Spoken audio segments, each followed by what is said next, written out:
capítulo 8, versículo 34.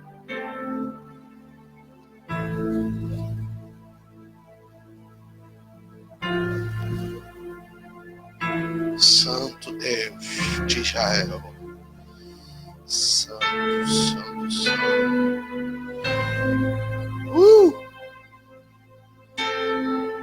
Olha para o lado e fala assim: trouxe o lenço?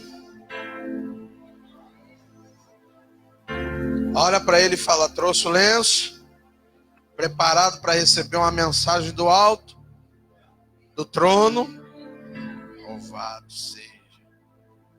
Após achar, se coloque de pé. Vocês estão sem Bíblia? Está sem Bíblia? Aí já chegou. Pronto. Agora já tem, viu? Maravilha. Amém. Oremos, amados. Querido Deus, colocamos diante do Senhor essa palavra. Deus, durante essa manhã, Tu me deste essa mensagem, Pai. E eu quero pedir ao Senhor que fale ao coração dos Teus filhos. Assim como falaste comigo. Eu estou aqui como um canal. Eu estou aqui, meu Deus, como um canal para levar essa mensagem até o Teu povo. Fale, Senhor, de forma poderosa. Que não seja eu, mas que seja o Teu Espírito. E que eles sejam renovados e cheios. Assim como eu sinto a Tua presença, que eles sintam também. Em nome de Jesus, me usa com a Tua misericórdia, pois sou Teu instrumento. E aqueles que creem, digam amém. Glória a Deus. Pode sentar em nome de Jesus. Marcos capítulo 8, apenas o versículo 34, que vai dizer assim: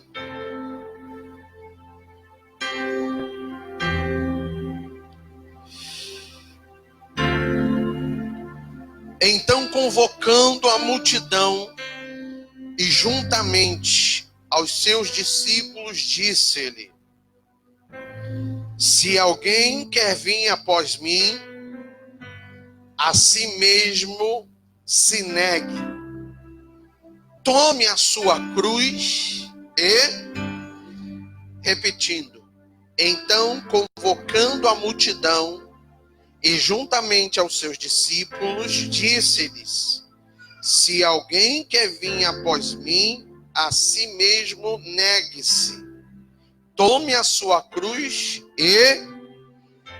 olha para o teu irmão, me ajuda a pregar e falar para ele: não tem... não, mas diga com voz de profeta.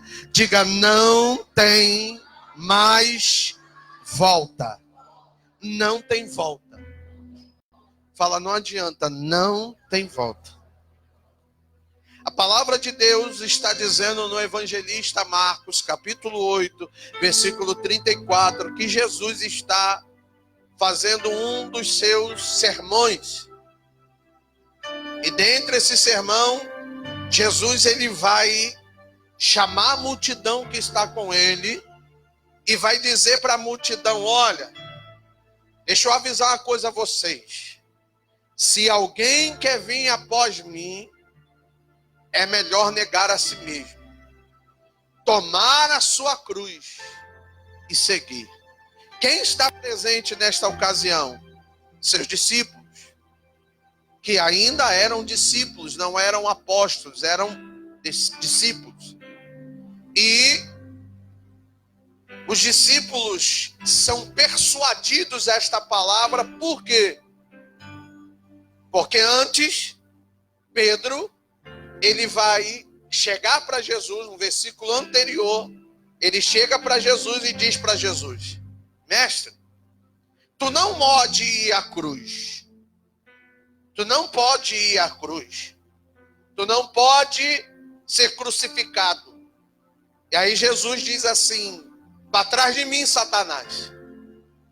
Porque você, eu vou falar mais sobre isso, porque você tem os teus pensamentos voltados às coisas mundanas, às coisas humanas, e não tem teu pensamento voltado às coisas de Deus. Então presta atenção aqui. Presta bastante atenção. nós vamos conjugar os verbos dentro deste versículo. A palavra tome a sua cruz. Quando Jesus está dizendo, ele convoca a multidão e fala para elas, tome a sua cruz. Olha só. Tomar ou tome vem do verbo que por sua vez quer dizer agarrar, segurar. Então presta atenção.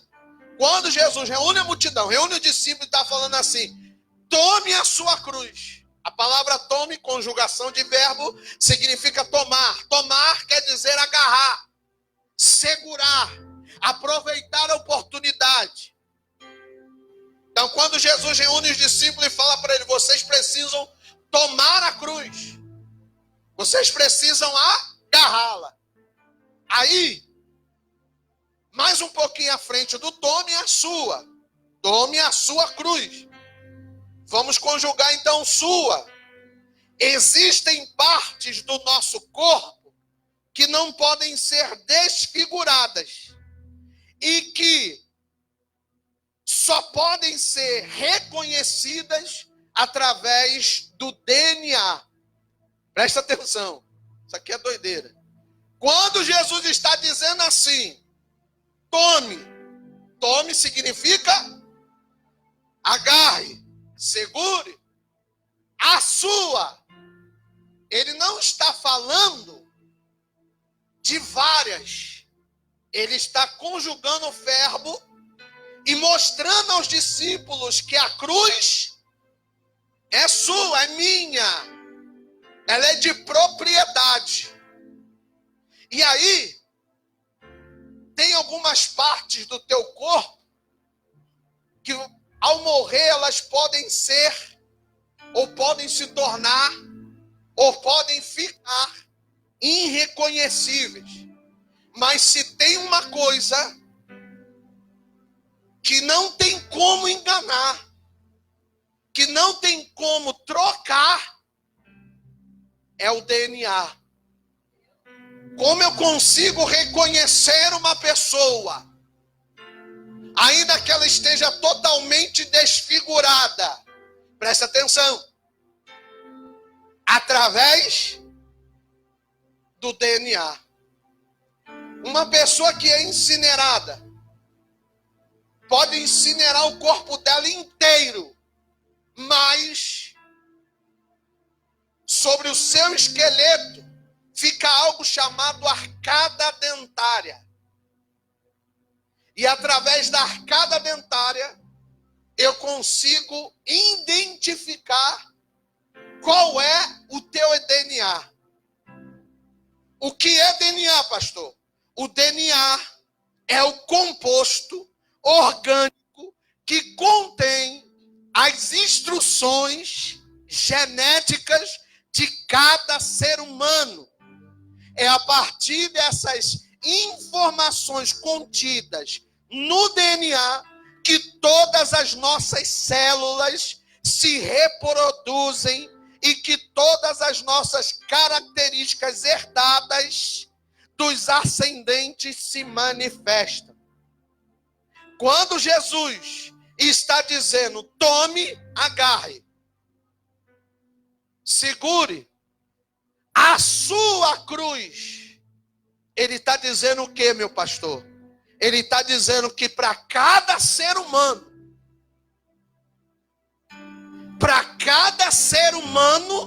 existe uma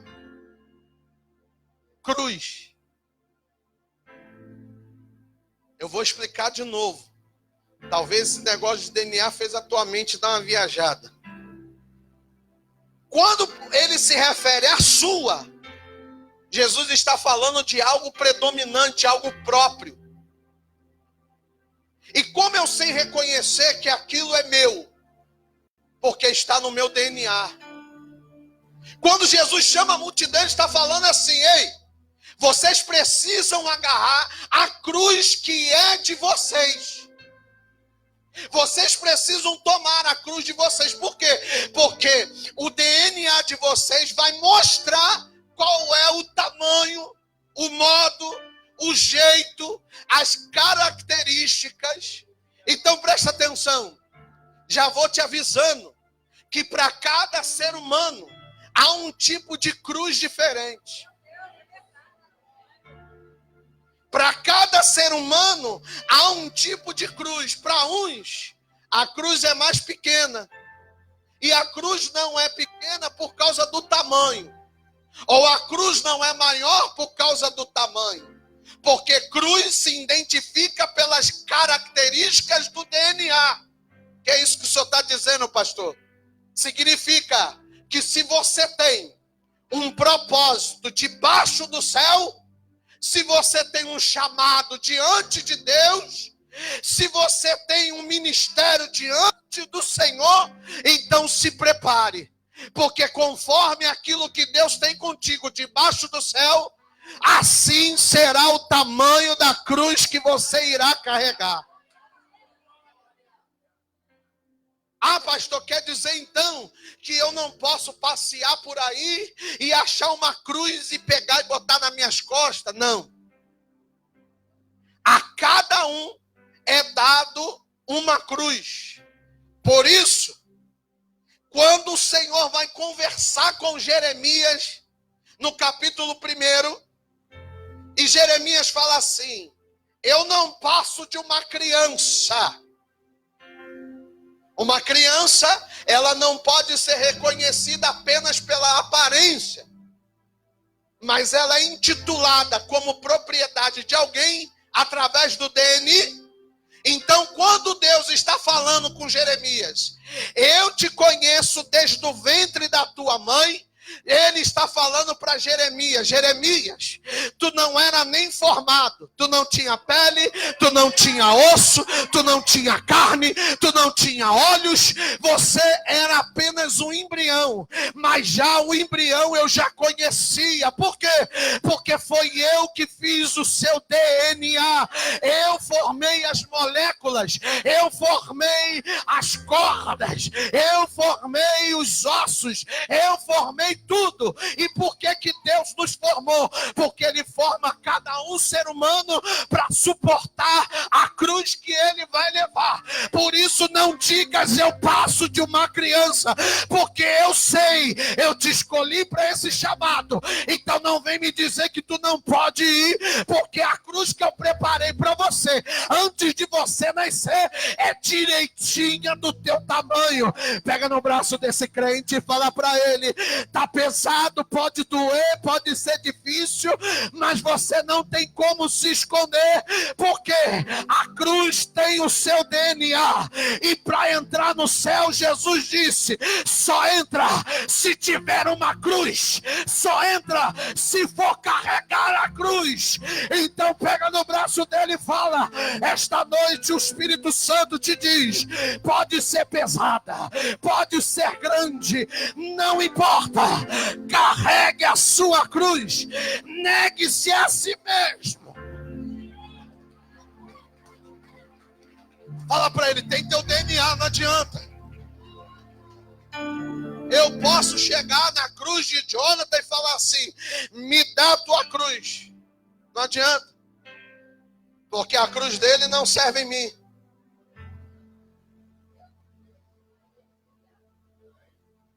Já vou falando aqui para você que tenta carregar a cruz de amigo. Esquece. Você pode tentar ajudar. A Bíblia diz que Simão Cirineu tentou ajudar. Mas na hora de carregar, na hora de suportar o peso, somente Jesus pôde suportar. E eu quero dizer para você, aqui está escrito, as características herdadas. Então, quando Jesus está dizendo, tome a sua cruz, significa, existe uma cruz para cada ser humano, segundo as suas características, tamanho e jeito. Eu vou repetir. Há uma cruz preparada para nós, segundo as nossas características, segundo o nosso tamanho e segundo o nosso jeito. Poxa, pastor, a minha cruz está bem pesada, tá? Deixa eu perguntar aqui, se você tem coragem de levantar a mão. Quem a sua cruz está bem pesada? tá não, gente? Que maravilha, hein? Porque a minha tá bastante. A sua não tá não? Hã? Então não é cruz talvez você tá levando. Porque a Bíblia diz que a cruz de Cristo era tão pesada que por várias vezes no meio do caminho ele caiu. Eu quero dizer para você e trazer a tua realidade que cruz não foi feita para deixá-la. Cruz foi feita para carregá-la. Pastor, mas a minha cruz eu não desejo para ninguém. Claro, é sua. Tem gente que fala assim, eu não desejo que ninguém carregue a minha cruz. Claro, e ninguém pode carregar porque ela é só sua. Presta atenção nisso aqui, igreja. O que nos faz entender que não podemos tomar a cruz do nosso irmão, mesmo que ela seja menor ou até mais leve, pois a cruz que carregamos é segundo o nosso DNA, e o DNA foi composto e feito pelo Criador, por Deus, segundo o seu propósito na vida de cada ser humano. Vejamos o que aconteceu no contexto. Versículo 32 e 33. Contexto é uma palavra antes do texto. Ele falou claramente a esse respeito. Então Pedro, chamando-o à parte, começou a repreendê-lo. Então Jesus, porém, voltou-se, olhou para os seus discípulos e repreendeu Pedro, dizendo: para trás de mim, Satanás. Você não passa ou não pensa nas coisas de Deus, mas nas coisas dos homens. Aqui nós estamos vendo o velho Pedro achando que poderia mudar o percurso de Jesus, fazendo ele desistir. Olha para mim. Pedro se achou tão autossuficiente com Cristo. Olha para mim, gente, agora é a hora da palavra. Você perder uma palavra dessa é como se você estivesse rejeitando o alimento da semana. Aí depois você diz assim, por que eu estou fraco? Por que eu estou chorando? O que está acontecendo comigo? Porque você já parou para ver que durante a semana acontece uma opção de coisa contigo? Aí chega no final de semana, parece que tu está em paz. Começa a semana, tu já começa em guerra. Por quê? Porque tu está rejeitando o alimento da semana. E o alimento da semana é os domingos. Deus preparou o domingo para te alimentar para a semana toda. Então fica ligado. Pastora, Pedro chega para Jesus. Mas não... Pastor, mas Jesus chama Pedro de Satanás. Preste atenção. Senhor, forme outro plano, mas não tome a cruz. O Senhor pode salvar a nação de outra maneira, mas não tome a cruz. Aí Jesus fala assim para ele, para trás de mim. Porque na frente, após, só pode estar aqueles que tomam a cruz. Calma, eu vou te explicar porque eu sei que ficou difícil. Jesus diz, aquele que quer vir após é frente. Aquele que quer vir após mim, negue-se a si mesmo e o quê? Tome a cruz. Quando Pedro fala para ele, não tome a cruz, ele fala o quê? Para trás. Para trás de mim, Satanás. Então quer dizer, atrás é o lugar daqueles que não tomam a cruz. E a frente é o lugar daqueles que negaram a si mesmo. Tomaram a sua cruz. Está entendendo? Presta atenção. Nós vemos aqui um velho Pedro. Por que o Espírito me conduziu a colocar aqui velho? A velha criatura. Por que velho Pedro? Porque esse Pedro que nós estamos falando, que tenta fazer Jesus retroceder, olhar para trás, ainda é o Pedro que pensa nas coisas humanas, nas coisas materiais e terrenas. É o Pedro que ainda sente saudades do barco de pesca e de pegar peixe. O Pedro que tenta fazer Jesus retroceder, pastora, é o Pedro que ainda tem saudade do barco. É o Pedro que ainda tem saudade das coisas antigas.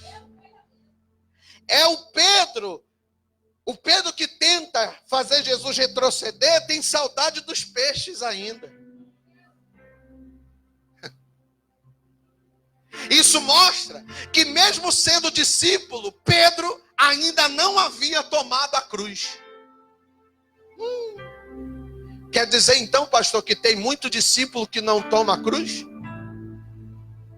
Tem muita gente que segue Jesus, que anda com Jesus, mas que não tomou a cruz ainda? Sim. E eu vou te provar isso aqui nesta noite na palavra.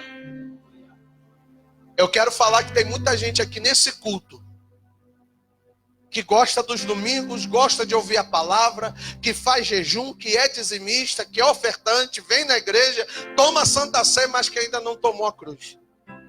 Pedro andava com Jesus, estava com Jesus, mas na hora da cruz, ele disse: não, a cruz não, Senhor, não tem outro caminho. Quem não toma a sua cruz, ainda continua olhando para trás. Gente, isso aqui é Bíblia, hein? Quem não toma a cruz continua olhando. Vamos ver se procede. Capítulo 21 do livro de João, versículo 3. E Simão Pedro disse-lhe: vamos pescar. O mesmo Simão que andava com Jesus, o mesmo Simão que viu Jesus transcender no Monte Tabor, o mesmo Simão que tomou da Santa Ceia, o mesmo Simão que repreendeu as crianças, o mesmo Simão, líder que andou sobre as águas, mas naufragou, o mesmo Simão, é aquele Simão que chega para Jesus e diz: retrocede, não tome a cruz. Depois, a característica de Simão é reconhecida quando ele chama os discípulos e diz: voltemos a pescar. A palavra voltemos significa retrocedemos. Vamos voltar. Voltar porque se Jesus no livro de Mateus já tinha dito: Pedro, a partir de hoje tu não é mais pescador de peixe. A partir de hoje tu é pescador de homem. Por que que Pedro sente vontade de voltar, pastor? Porque Pedro sente vontade de retroceder, pastor? Porque Pedro ainda não tinha tomado a cruz. E quem não toma a cruz de Cristo, vira e mexe, tem vontade de voltar atrás. Quem não toma a cruz de Cristo, vira e mexe, tem vontade de dar um pulinho no mundo. Quem não toma a cruz de Cristo ainda está apegado em dinheiro, em bens materiais. Não toma a cruz de Cristo, ainda sente vontade de recuar, ainda sente vontade de voltar atrás, ainda sente vontade de abrir mão. Preste atenção nisso aqui. Aqui está a prova do velho Pedro. Na ausência do mestre, o desejo de voltar a pescar é mais forte e acaba predominando os seus desejos. Quando o mestre não estava, Pedro disse: vamos pescar.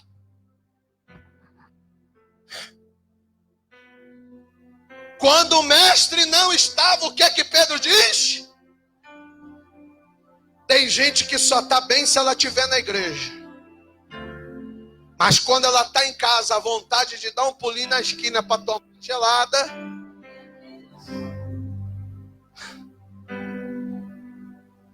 Mostrar que você é forte, estando forte,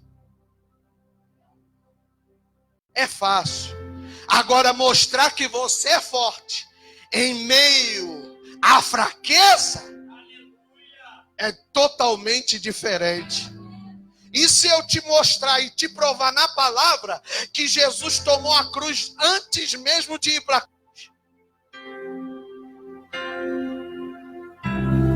Bora mergulhar ou não? Capítulo 4 do livro de Mateus. E Jesus passa 40 dias e 40 noites no deserto. O diabo não vem no começo, não vem no meio, mas quando vai chegar ao final, a Bíblia diz que quando Jesus sente fome, o diabo se apresenta e começa a querer usurpar a cruz de Cristo. A primeira pergunta é: se és filho de Deus? Jesus diz: eu sou filho de Deus. Deus transforma essa pedra em pão, nem só de pão viverá o homem. Pula do pináculo que eu te dou tudo. Não, eu não quero nada.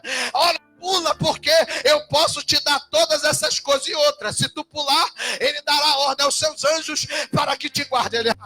Não tentarás o Senhor vosso Deus. 3 coisas que o diabo tenta tomar na cruz de Cristo. A primeira, fazendo ele esquecer quem ele era diante de Deus. O que, filho? Se és filho de Deus, se és filho, eu sei que eu sou filho. Por quê? Porque ele, segundo a promessa de Deus no livro de Isaías, capítulo 51,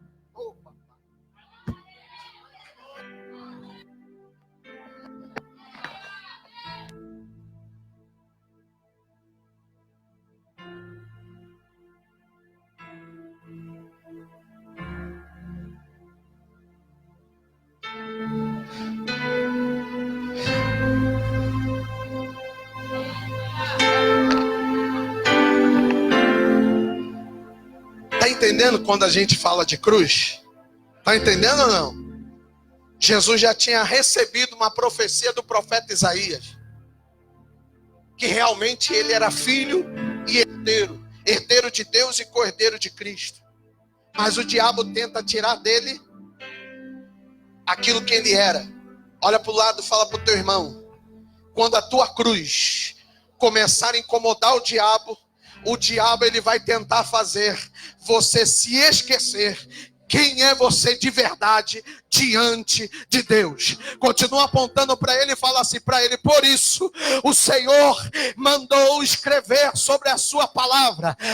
Eu é que sei os pensamentos que tenho a vosso respeito.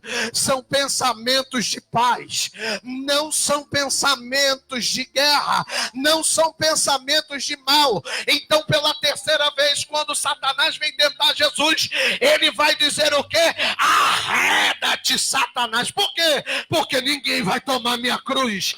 Então, o que significa? Que antes de Jesus ser crucificado, já tinha uma cruz sobre as suas costas.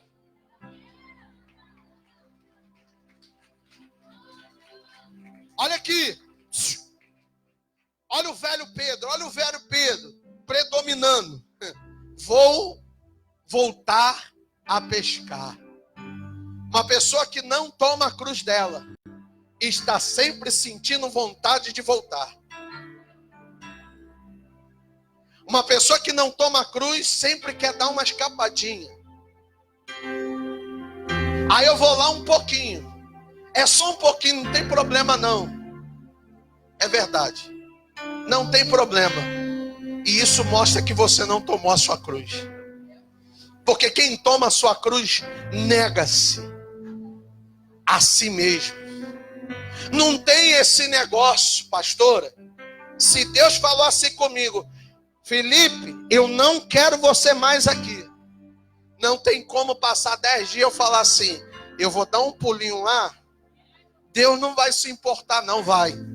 Porque ele já disse para você que não quer você lá. E sabe por que você foi? Porque não existe cruz sobre as tuas costas. Quando existe cruz sobre a nossa vida, a gente não tem vontade mais de voltar. Pastor, isso é verdade? Sim. Mateus 6:21. Porque aonde estiver o teu tesouro, aí também estará o teu coração. Pastora, não tem esse negócio de eu fazer um voto com Deus, por exemplo. Deus, eu faço um voto contigo de não usar calça. Passar 6 meses, tu botar calça e falar assim: não, mudou. Não tem isso. Não, eu fiz um voto de botar só calça. Não tem como, daqui 3 meses você fala: não, eu estou andando com uma perninha do lado de fora. Ou você toma a tua cruz, ou você não toma. E posso te falar uma coisa? quem toma a cruz de verdade nunca mais volta atrás. Então, se alguém diz tomar a cruz e voltou atrás, é porque nunca tomou de verdade. Olha o que Jesus diz no livro de Mateus: aonde estiver o teu tesouro, ali estará o teu. Jesus morre. O que Pedro diz? Bora pescar. Aonde estava o coração de Pedro? Aonde estava o coração de Pedro? No barco, no peixe, no dinheiro. É Bíblia.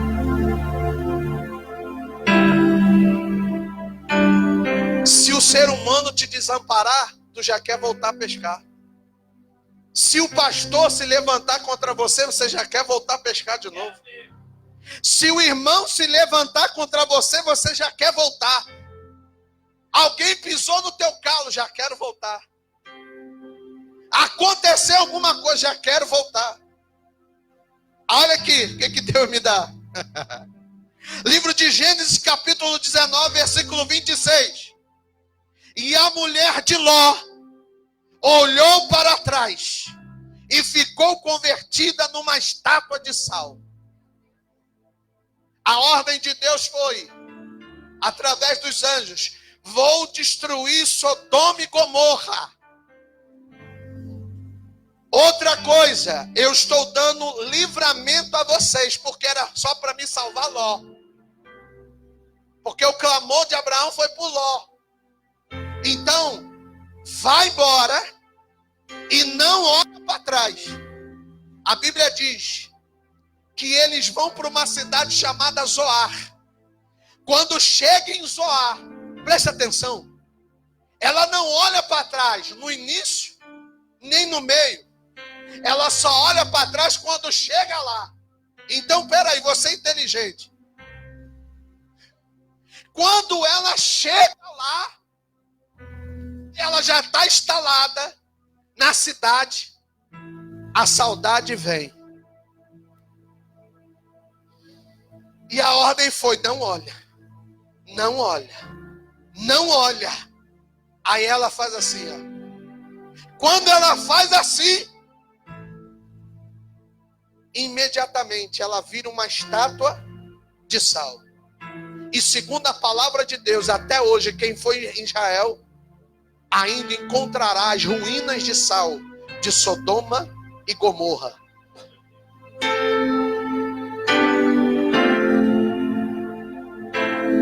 Agora a pergunta é: uma estátua se mexe? Hã? Uma estátua se mexe? Segundo os cientistas, aquela mulher vira uma estátua de sal pedrificada. O que pedrifica não é o corpo dela, é um revestimento por cima dela. O que pode me fazer entender e conjecturar, pastor, que ela não morre de imediato, mas que ela fica paralisada onde ela está por muito tempo, sem que ninguém possa fazer. Quem olha para trás fica paralisado, e por mais que alguém tente estender a mão ou ajudar, não tem jeito. Ministério não cresce, família não cresce, vida financeira não cresce, nada cresce, porque a pessoa fica paralisada. O ministério de Pedro, durante 3 anos, não evoluiu, não cresceu, ficou estagnado, porque Pedro ainda era o velho Pedro. Pega isso aqui, capítulo 9, versículo 62 do livro de Lucas. E Jesus lhe disse: ninguém que lança a mão do arado e olha para trás é apto para o reino de Deus. Vou repetir. E Jesus lhe disse: ninguém que lança a mão no arado, ninguém que pega no arado, depois que pega, pode olhar para trás. Porque depois que pega no arado, se olhar para trás, não é apto para entrar no reino de Deus. Pega no braço desse crente. Fala assim: depois que Deus te chamou, depois que Ele começou a obra, já era. Não dá para voltar atrás. Não dá para olhar para trás. Os olhos é para frente. Os olhos é para o alvo. Sabe por que as coisas não estão dando muito certo para você? Sabe por que as coisas não estão indo bem para você? Porque Deus não te chamou para você viver olhando para trás. Ele te chamou para que você olhe para frente. É na frente que está o teu alvo.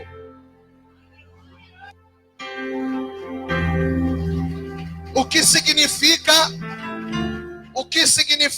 arar a terra? Jesus usa essa imagem do mundo da agricultura para transmitir o que ele deseja, de quem quer imitá-lo. A imagem consiste na atividade de arar a terra. Naquele tempo, não existia trator.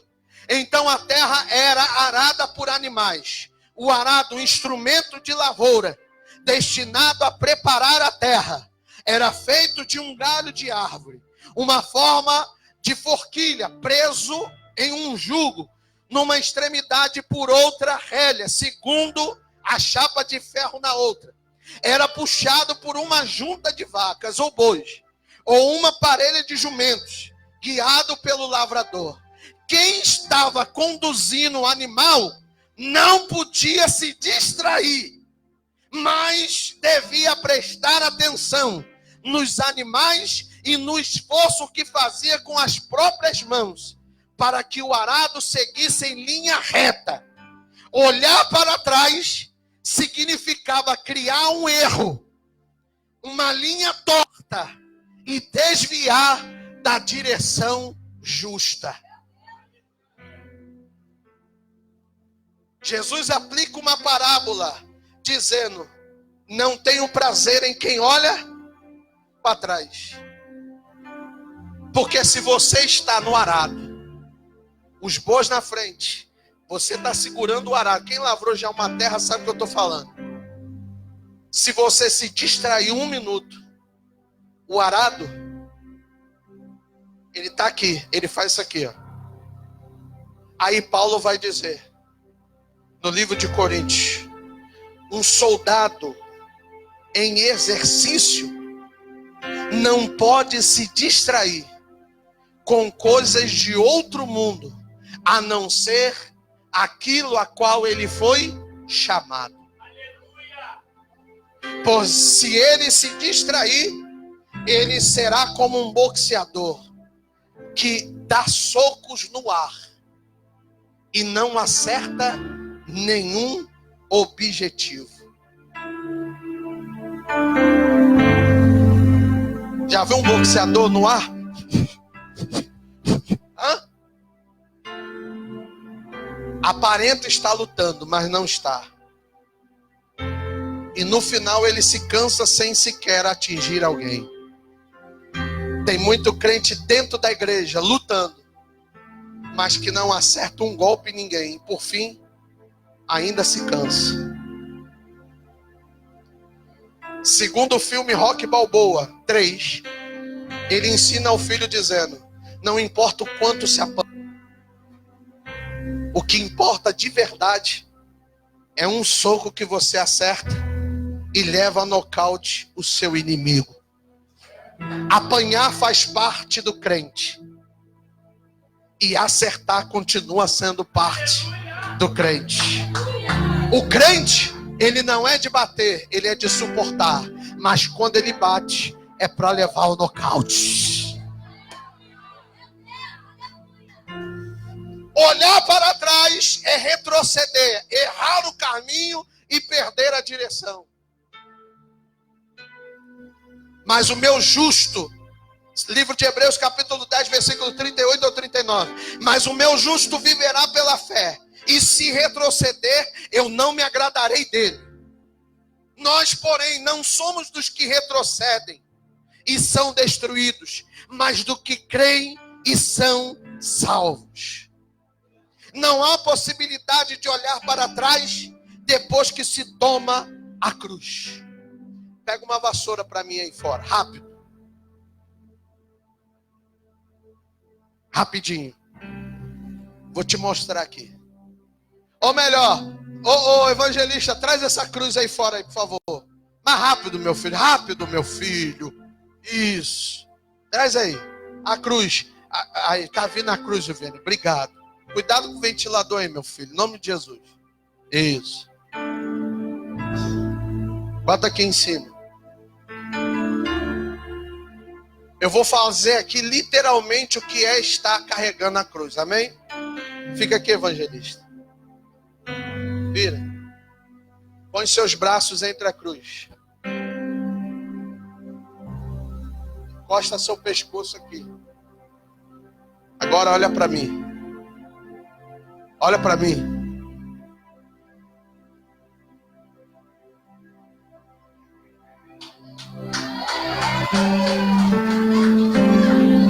Olha para trás. Olha para trás. Por que Jesus Cristo foi crucificado? Porque sobre a sua cabeça não tinha escolha de olhar para trás. Quem é crucificado só tem a opção de olhar.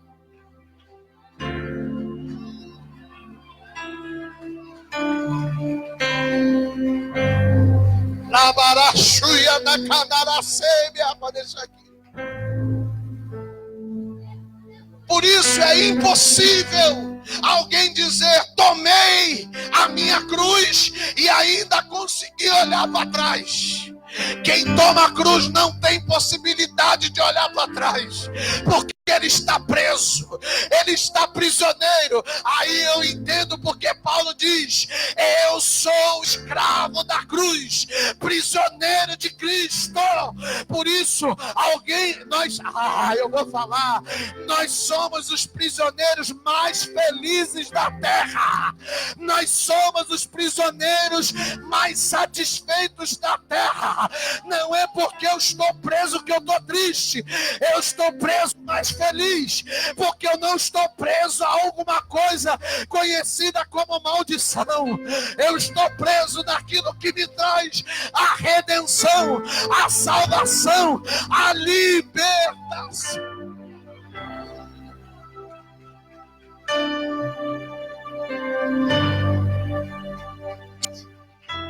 Estou terminando. Agora, prepara o lenço.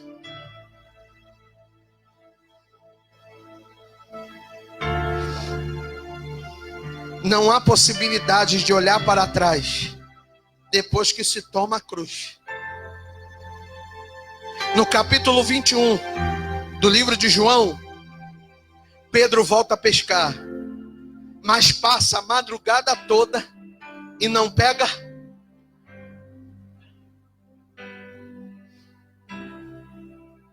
Pedro diz para João: está chorando, meu filho? Pedro diz para João, Pedro diz para Tomé, Dídimo: estou indo pescar. Isso encoraja os outros irmãos que estão ali. Aí ele diz: nós vamos contigo. Só que a Bíblia vai dizer que eles passam a madrugada inteira jogando a rede e não pega, repetindo-se com Pedro a mesma coisa que se repetiu, que aconteceu no início do seu chamado. A mesma coisa acontece com Pedro. Por quê, pastor? Porque não tem como fugir de chamado. Toda vez que tu fugir do chamado, acontecerá as mesmas coisas de antes, para que Deus possa talvez te despertar. Passa a madrugada inteira sem pescar nada. Pedro, chateado, diz: voltemos para a margem. Quando eles voltam para a margem, tem um homem lá na praia esperando. A Bíblia diz que eles não reconhecem. Quando ele vai encostando o barco na margem, alguns metros de distância, Jesus se levanta e diz: tem alguma coisa para comer aí?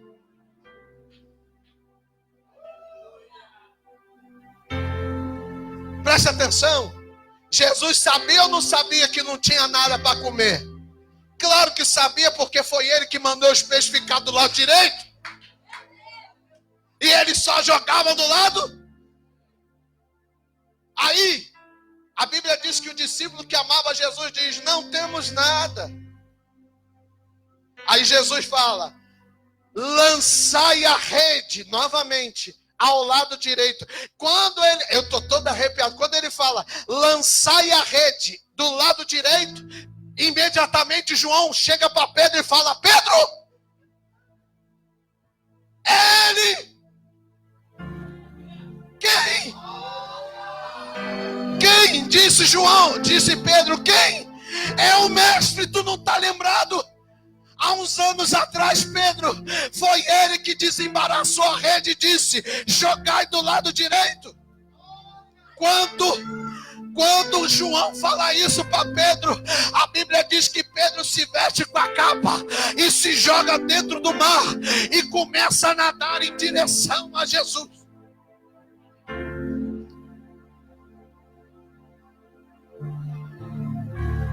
Nesse exato momento, um novo Pedro passa a existir.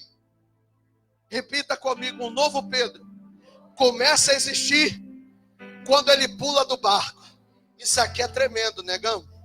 Isso aqui é para quem gosta de revelação. Pastora, da última vez que Jesus falou, lança a rede do lado direito, era tanto peixe que eles não conseguiam puxar. E a Bíblia diz que Pedro teve que chamar outro barco, porque senão eles iriam naufragar. Dessa vez, a Bíblia diz que se repete o mesmo fato. Só que dessa vez a Bíblia vai relatar no livro de João, capítulo 20, que eram 153 grandes peixes. Mas quando a rede está vazia, Pedro pula do barco.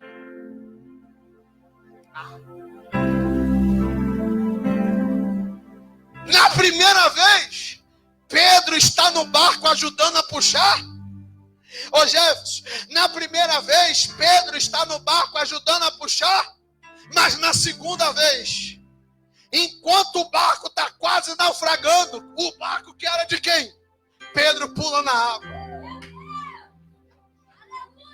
Olha a revelação de Deus aí. O segundo Pedro não se importa com barco, não se importa com rede, não se importa com peixe. A Bíblia diz que ele salta na água e a nado ele vai encontrar Jesus. Pega no braço desse crente aí. Quem quer tomar a sua cruz não pode estar preocupado com rede, não pode estar preocupado com peixe, porque a Bíblia diz: não ajuntei tesouros na terra. Quem quer tomar a cruz vai se encontrar com ele.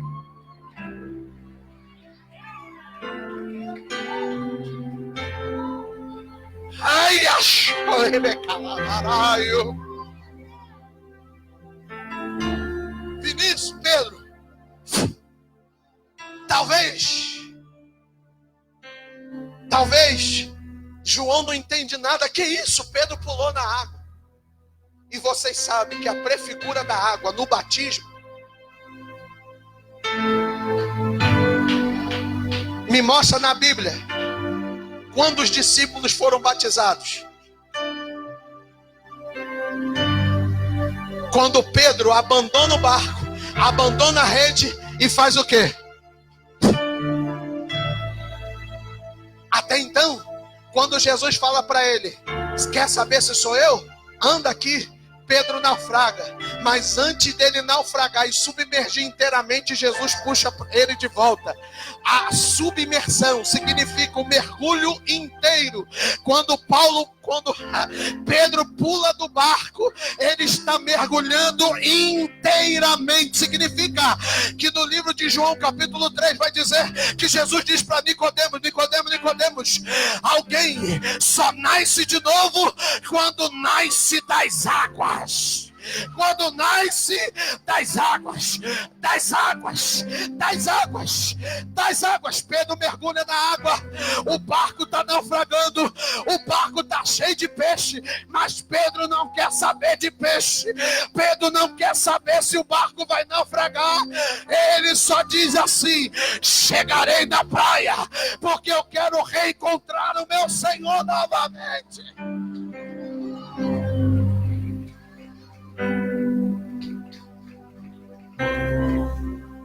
O desejo de ver Jesus era tão grande que Pedro não se importa com os peixes.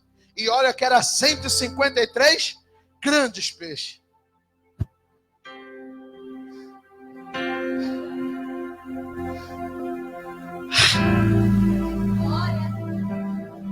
Sabe por que tu anda tão preocupado com dinheiro? Sabe por que tu anda tão preocupado com status? Sabe por que você anda tão preocupado em ser reconhecido no teu trabalho, na igreja, em outros lugares? Porque teu coração está aí. Quando o coração de Pedro saiu do barco, Jonathan, ele mergulhou na água. Fala para o crente que está do teu lado: quem toma a cruz, mergulha. Quem toma a cruz, mergulha. Não tem jeito. Agora, o momento exato que Pedro toma a sua cruz é quando pela terceira vez Jesus o pergunta: Pedro, tu me ama? Olha aqui, Pedro vai a nado até a praia. Quando chega lá, presta atenção, gente. Quando Pedro chega lá, pastora, tem uma brasa com pão e peixe já preparado. E os 153 peixes? Manda dar aos pobres.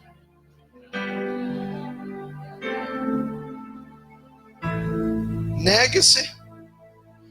Pedro não falou: Senhor, mas minha sogra está com febre em casa. Jesus diz: esse peixe deixa para lá, porque eu já tenho aqui preparado. Vou entrar nisso aqui. Tu acha que Jesus tirou aquele peixe da onde? Tu acha que aquele pão veio da onde? Quem aqui já comeu um churrasquinho? Churrasquinho com aquele pãozinho na brasa? É bom? É bom ou não? Mas a Bíblia diz que também no livro de Reis se repete a mesma história. Quando Elias sai da caverna, tem um pão na brasa esperando ele. E todo pão que é da brasa se chama que isso? Que isso é do céu, é maná. Então quando Pedro chegou, já tinha o que preparado para ele?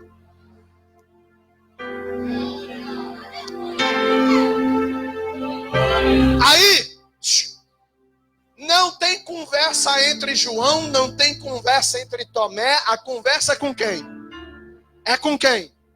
Aí Jesus pergunta a primeira vez: Pedro, tu me ama? Pedro: Senhor, eu te amo. Pastor, é como se não existisse mais ninguém ali. É só ele e Pedro. Tu me ama? Amo. Tá bom. Apacenta as minhas ovelhas.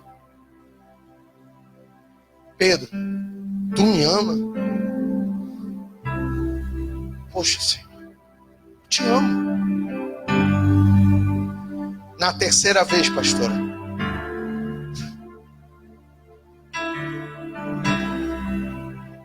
eu vejo Pedro assim, ó.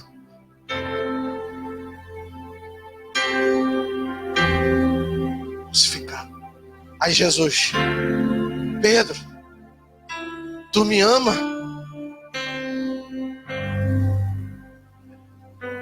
Tu sabes.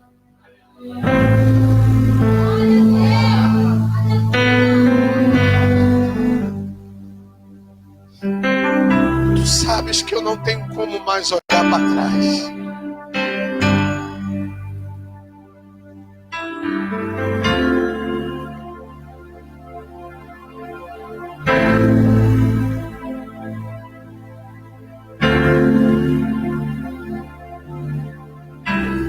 A partir de então, nunca mais Pedro sente vontade de ir pescar. Nunca mais.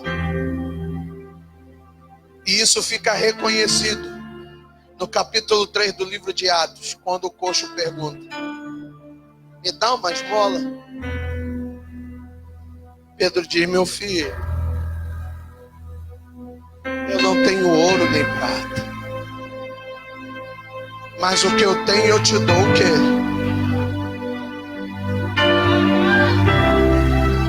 Negue-se a si mesmo, tome a sua cruz. Pastor, Pedro disse isso para o coxo que estava na porta do templo, claro.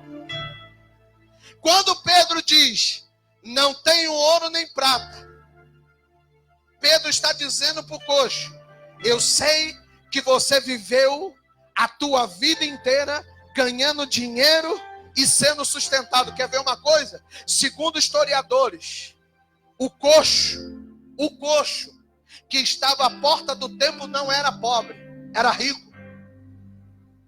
Por quê? Porque o simbolismo da igreja era não ofertar no templo, era ofertar fora do templo. Em outras palavras, esse coxo está instalado na porta das ofertas. Todo aquele que passava antes de entrar no templo deixava a sua oferta com ele, antes de entrar no templo. Então aquele coxo estava gostando de ser coxo. Quando Pedro diz: não tenho ouro, não tenho prata,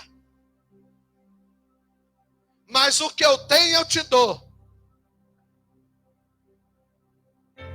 Negue-se a si mesmo, toma a sua cruz e... Quando ele diz: não tenho ouro nem prata, mas o que eu tenho eu te dou, seja curado, o coxo levanta? Levanta? Não, só levanta quando Pedro fala assim: vem, bora rapaz, levanta. Por quê? Porque se dependesse do coxo, ele estaria lá até hoje. Mas para o coxo tomar a cruz, Pedro tem que fazer o quê?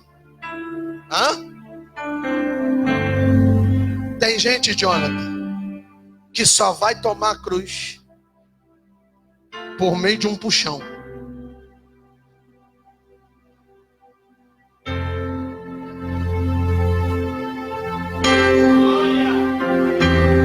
Depois que ele toma a cruz, ele levanta e vai para onde?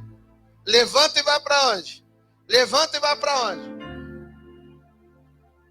Porque quem toma a cruz sabe o caminho que deve andar. Quem toma a cruz sabe aonde tem que estar. Ele não toma a cruz e vai para casa, ele toma a cruz e vai para o templo adorar. Agora olha aqui. Estou terminando. Muitos discípulos morreram martirizados, apedrejados, arrastados por cavalos, entregue a leões, mas Pedro foi crucificado. Pastor, segundo historiadores, eles falavam assim: eu vou te martirizar, vem cá. O que você escolhe? Isso aqui é tremendo. Você quer ser entregue aos leões? Você quer ser apedrejado? Você quer ser arrastado pelo cavalo? Ou tu quer a cruz? Aí Pedro: posso escolher, meu Senhor? Sim. A pior morte naquela época era a morte de cruz. Por quê? Só era crucificado a pior espécie de ser humano. Pedro diz: me põe na cruz. Ah, tu quer ser crucificado? Sim, mas faz um favor, vira de cabeça para baixo, pois não sou digno de morrer igual meu mestre morreu.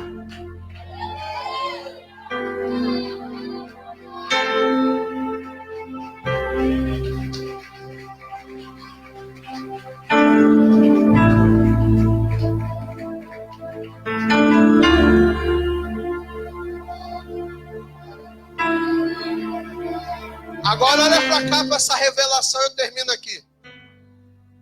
Vinícius, tu já ficou de cabeça para baixo? Já virou de cabeça para baixo? Já mesmo? Hã? Quando você vira de cabeça para baixo, a única alternativa é olhar para onde?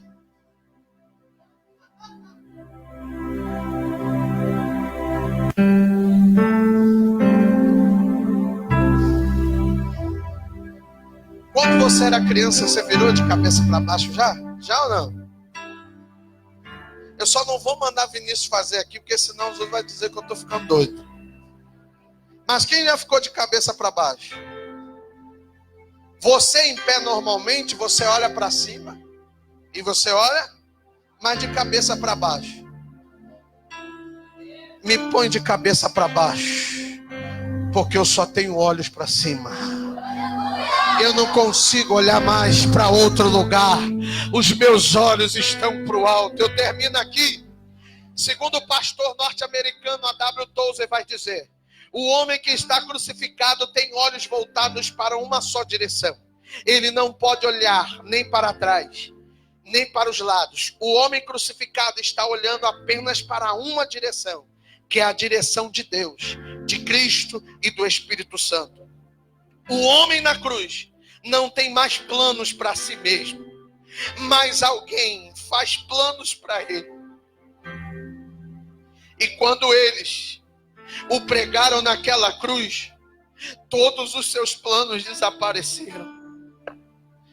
Quando você se dispõe a morrer na cruz, você diz a Deus: eu não vou voltar mais atrás.